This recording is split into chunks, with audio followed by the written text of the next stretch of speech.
It's just a tough one. I can imagine. Honestly, I was there for a sexual assault case, and she votes against fair pay for women. She votes against the reauthorization of the Violence Against Women Act, which is just basically protecting us from domestic abuse and stalking.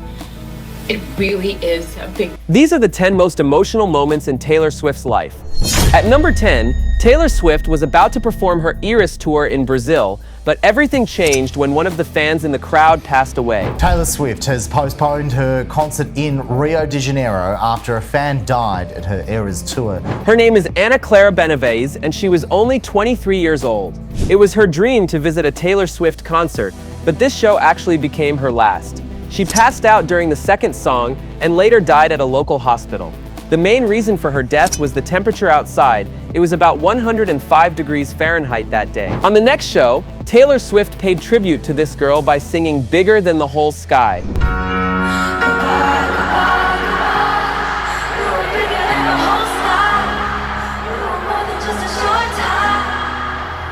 But the worst thing, besides the temperature, her death was also caused by the organizers of the concert.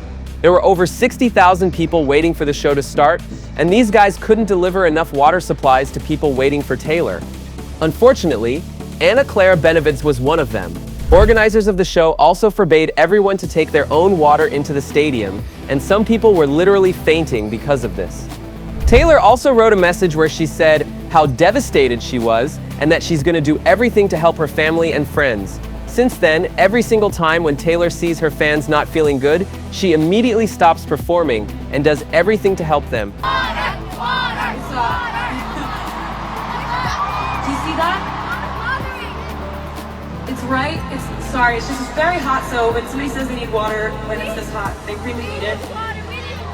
Help right in front of me, please. Right in front of me. Just gonna keep playing until we notice where it is. Just right.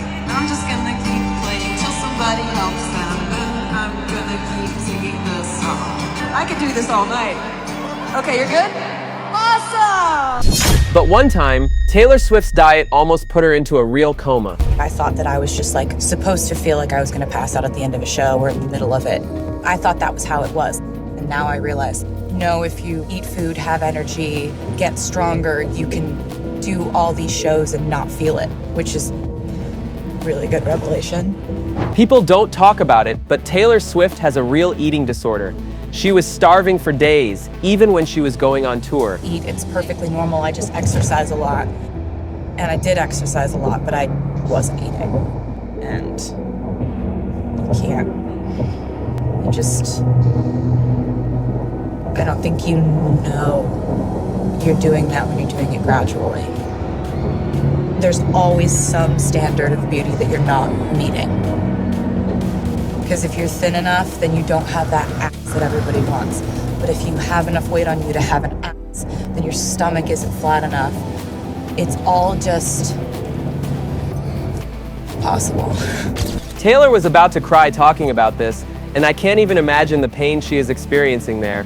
I really, really hope she's eating normally now. It's not good for me to see pictures of myself every day because I have a tendency, and it's only happened a few times and I'm not in any way proud of it, but I tend to get triggered by something, whether it's a picture of me where I feel like I looked like my tummy was too big, or like someone said that I looked pregnant or something, and that'll just trigger me to just starve a little bit, just stop. But truly, the worst time of Taylor Swift's life was in 2016. It seemed like the entire internet was against Taylor, and she was sobbing while talking about this time. Taylor Swift's over party was the #1 trend on Twitter worldwide. Do you know how many people have to be tweeting that they hate you for that to happen? Taylor literally quit her social media for over a year in 2016, and she was genuinely scared for her life because people were death-threatening her every single day. We're people who got into this line of work because we wanted people to like us, because we were intrinsically insecure, because we liked the sound of people clapping because it made us forget about how much we feel like we're not good enough. And I've been doing this for 15 years and I'm tired of it. I'm just tired of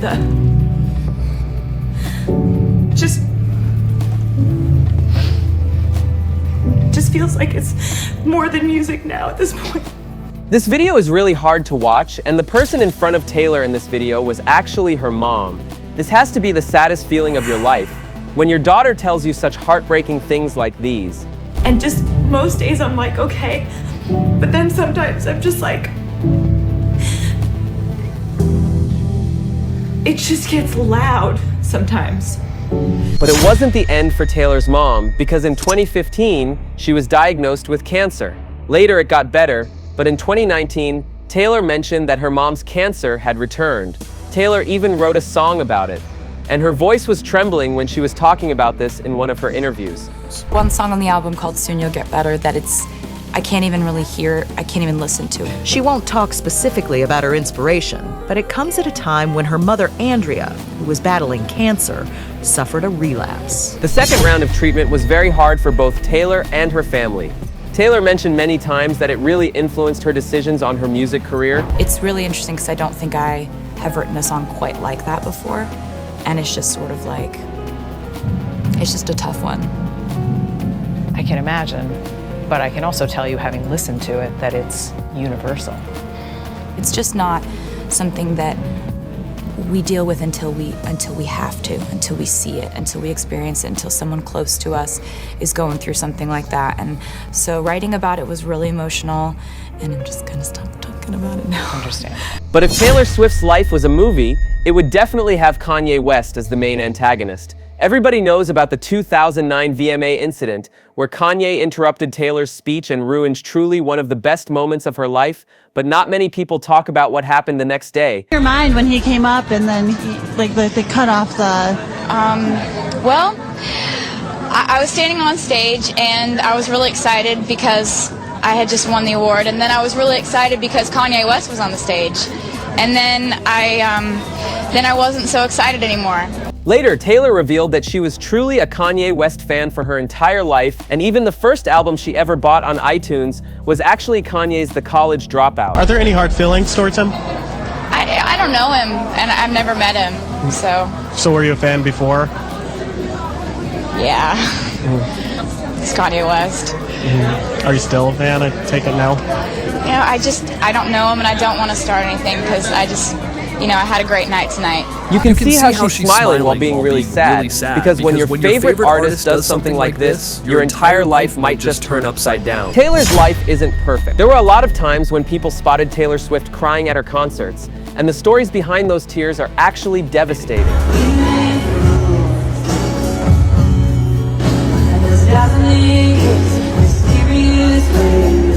This video was from one of the first shows on the Eras tour, and it was right after Taylor Swift broke up with her ex-boyfriend Joe Alwyn. When Taylor announced her latest album, she also admitted that she was absolutely heartbroken during that time, and we can clearly see the tear on her cheek right there.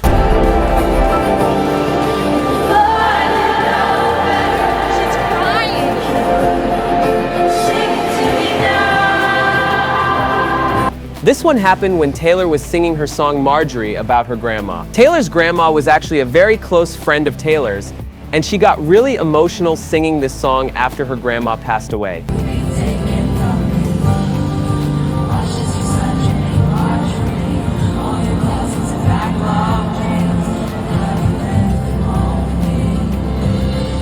But in the next moment, Taylor was looking exhausted while talking about people with mental problems and addiction. I've been thinking about addiction, and I've been thinking about people who, if they're either suffering through mental illness or they're suffering through addiction, or they have an everyday struggle.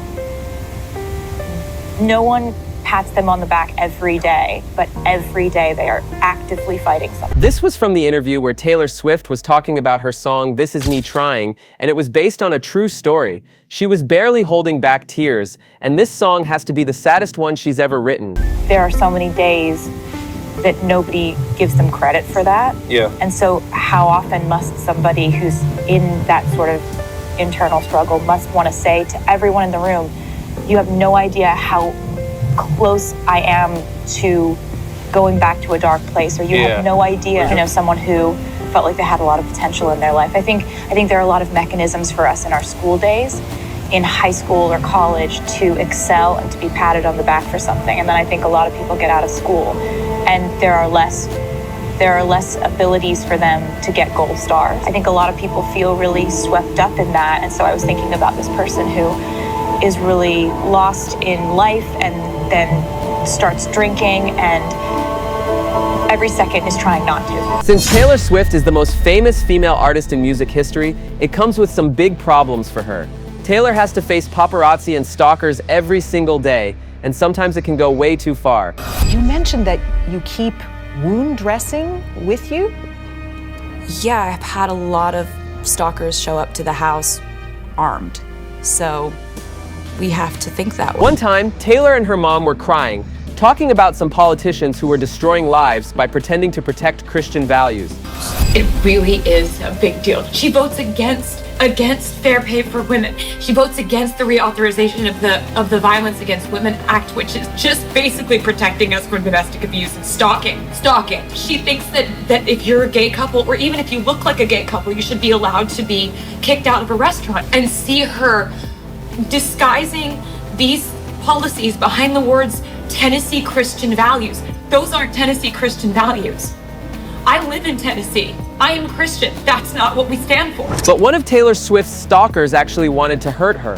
And luckily, this guy was arrested in New York City. The Seattle man was charged with stalking in the 4th degree and 2 counts of harassment. The 33-year-old has been lurking around the singer's townhouse in Tribeca for days. Taylor is a great musician, but people don't talk enough about her actually being a great human. Like this time when she spent a day with this little fan at the hospital.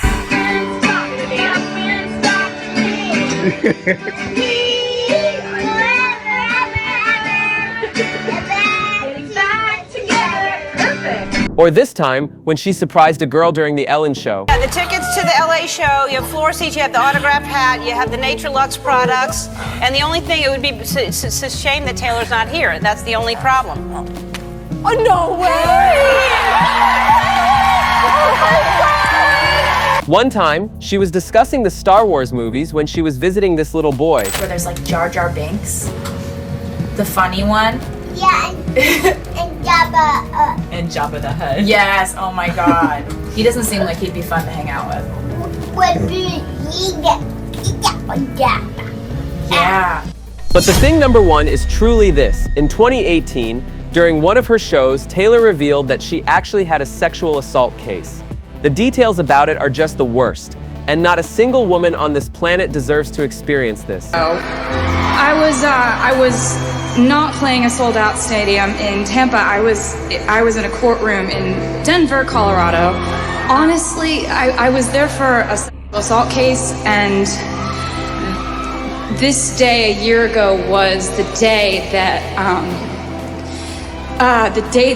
the jury sided in my favor and said that they believed me.